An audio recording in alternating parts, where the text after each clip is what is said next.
Hola, muy buenos días a los alumnos de la licenciatura en Derecho de Universidad de Durango, Campus Aguascalientes. Hoy continuamos con nuestra sesión ahora en la materia de obligaciones civiles, Derecho Civil 4, con las obligaciones complejas, complicaciones del objeto. Es el subtema. La vez pasada analizamos complicaciones que afectan la eficacia, ahora nos vamos en cuanto al objeto.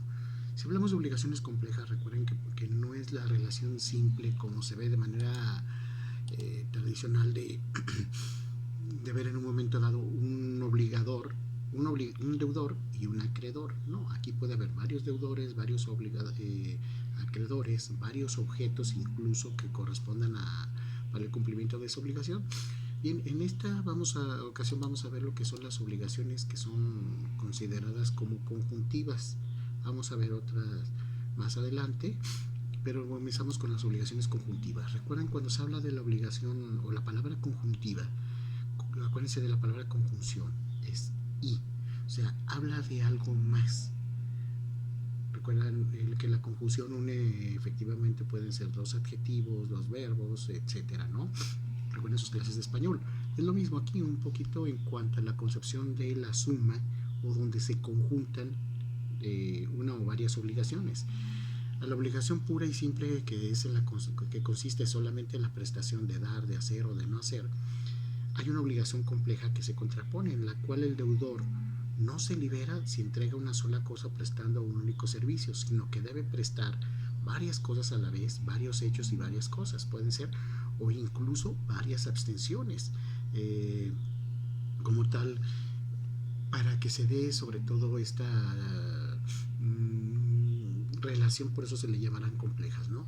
Y las obligaciones complejas como tal, vistas desde la perspectiva del sujeto, es decir, de los sujetos que participan, ya lo dije, pueden ser conjuntivas, pueden ser alternativas o pueden ser facultativas. Vamos a comenzar con la primera, conjuntivas. Bien. Conjuntiva es la obligación en la que el deudor está obligado a prestar varios hechos o a entregar varias cosas a la vez y no se libera de su compromiso mientras no cumple con todos. Es decir, si se establecieron tres obligaciones, solo lleva dos cumplidas, no está liberado hasta que termina con esa tercera, que puede ser también una acción, ¿no? Para tal efecto, el Código Civil señala, el Código Civil Federal, en el artículo 1961, que dice: el que sea obligado a diversas cosas o hechos conjuntamente debe de dar todas las primeras y prestar todos los segundos. Es decir, todo se debe de cumplir. No hay ni por qué un espacio o no en esta situación, ¿no? Viene la clasificación. Algunos le llaman de contenido homogéneo o contenido heterogéneo, las obligaciones como tal conjuntivas, ¿no? Las primeras son aquellas en las cuales todas las prestaciones deben ser por la misma naturaleza, y las heterogéneas son aquellas cuando son cosa distinta. Es decir, en una obligación como tal homogénea es que me dedico a hacer las mismas, debo de cumplir realizando las mismas acciones. Por ejemplo, en mi trabajo, pum, debo de entregar esto, debo de cumplir lo siguiente, abrir mi oficina a tal hora. Las heterogéneas pueden implicar varias acciones que pueden involucrar las acciones que yo haga en mi casa, en mi oficina y hasta en mi vida personal, ¿no? Como tal, creo que espero que lo hayan comprendido. Heterogéneas, ahorita lo vamos a ver, por ejemplo, en naturalezas de tipo laboral o hasta condiciones que pueden ser hasta de tipo moral como tal, que se van estableciendo, ¿no? Que en una herencia o en una situación nos establecen: oye, tienes que pagar mis deudas, te dejo mi herencia si pagas mis deudas, si le das dinero a mis hermanos, si distribuyes, pero también te obligas a ir, por decirlo, a misa todos los domingos, que es algo que nada tiene que ver con el cumplimiento como tal de, podemos decir, pecuniario, pero también me está obligando a otras situaciones que, pues, esas son las heterogéneas, que son de otro tipo, no del mismo nivel.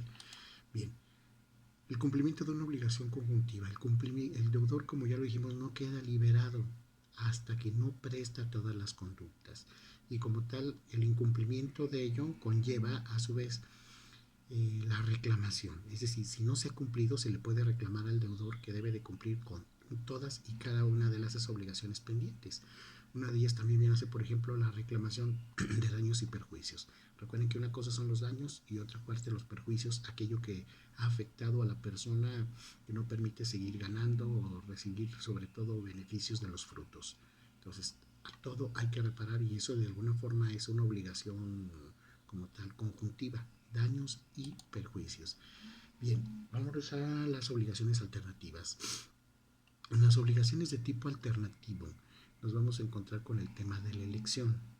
Se les llama alternativas porque la elección eh, nos lleva precisamente a un caso en el cual el deudor puede elegir qué es lo que hace o no hace. Vamos, eh, si tengo dos opciones para entregar una cosa y se me puede reconocer mi deuda, lo hago, ¿va? Por ejemplo, no llevé quedó a mi elección escoger si llevo un coche azul o entrego un coche rojo, ¿no? No tomo decisión en este caso el acreedor, pero hay otras ocasiones en que sí decide el acreedor y eso depende a veces también en los momentos en que se da una pérdida del objeto. Es más, me encargaron un coche rojo, pero se acabaron en el mercado o chocó, entonces estoy obligado a reparar otro coche, pero pues bueno, no va a ser rojo o a lo mejor va a ser de otra marca distinta, ¿no? Pero la cuestión es la elección para solventar esa deuda, ¿no? Y vamos a ver también las obligaciones alternativas de origen legal. Bien, entre las obligaciones alternativas pueden ser no solamente de un objeto, también pueden ser de varios. Lo mismo con las conjuntivas, pero en estas, por ejemplo, vamos a ver, si el obligado debe entregar solo una de las prestaciones, que alguien deberá elegir cuáles son, por ejemplo, digo, depende del acreedor o deudor. En las obligaciones alternativas, la elección generalmente corresponde al deudor si no se pactó otra cosa. Si en el contrato o en el acuerdo de voluntades, registro, protocolo notarial, se determinó que la elección va a correr por parte del acreedor, pues se tendrá que pegar. Si no se determinó ese aspecto de la elección, entonces esto va a pasar a que lo decida efectivamente el deudor. Por lo tanto, será quien efectúe la elección de la prestación liberatoria como tal en principio, el deudor, como dijimos, pero excepcionalmente puede ser el acreedor. Bien, objetos de la elección. ¿Cuáles son esos efectos? Los efectos de la elección son aquellos que liberan al deudor y pueden ser varios. Por ejemplo, en el artículo 1964 dice la elección no producirá efecto sino desde que fue notificada. También ese es importante, el aspecto de la notificación que se dé, ¿no? al deudor. Si la elección y el pago fueran simultáneos, es decir, elegí y a la vez, toma, pum, te pago en este momento, la obligación alternativa queda cumplida como tal también y exigiéndose eso, ¿no? Porque, por ejemplo, puedes decir, ¿sabes qué? Oye, ¿con qué te pago? Ah, no, pues con lo que tú quieras, tú decídelo. Pues bueno, no sé, te doy mi teléfono en vez de darte el dinero. Y si tú aceptas eso, porque también tenías interés en mi aparato telefónico que vale lo mismo que la cantidad en efectivo, pues bueno, se determina. Porque había quedado una elección del deudor, un kilo de jitomate o un kilo de aguacate, ¿no? Por decir, en esas opciones. A fin de cuentas era una recuperación de algo que considerara el acreedor que con eso se saldaría o quedaría solventada su deuda. Ahora, la elección produce consecuencias jurídicas, como son, por ejemplo, que la obligación queda con un solo objeto. Puede quedar perdiendo el carácter de alternativa. Pero si se trata de una obligación traslativa de dominio de cosa cierta, por ejemplo un terreno, produciría la transferencia de la propiedad de la cosa elegida. Es decir, que si hablamos de un terreno, pues a veces puedo pagar con otro, o con dos terrenos que valgan lo mismo, ¿va? En la aplicación del periodo de que la cosa perece para su dueño, cuando se habla de que si perece para su dueño es quien la tiene en ese momento. Los riesgos de la pérdida a partir de la elección quedan a cargo del adquiriente, es decir, en el momento en que se va a adquirir o ya se acordó la cosa, que es lo que te voy a entregar, la pérdida viene a ser, a menos que haya una responsabilidad del deudor, la responsabilidad es para el que adquiere, para el acreedor. Y en este caso, si se hubiera hecho ya la elección o designación de la cosa, es decir, pues sí, me pagas el celular, ¿no? La pérdida será por cuenta del acreedor. No sé, te voy a dar el celular, pero en ese momento, en cuanto lo doy, no se desconectó o le cae un rayo, la pérdida ya acordada va a ser para el acreedor, ¿no?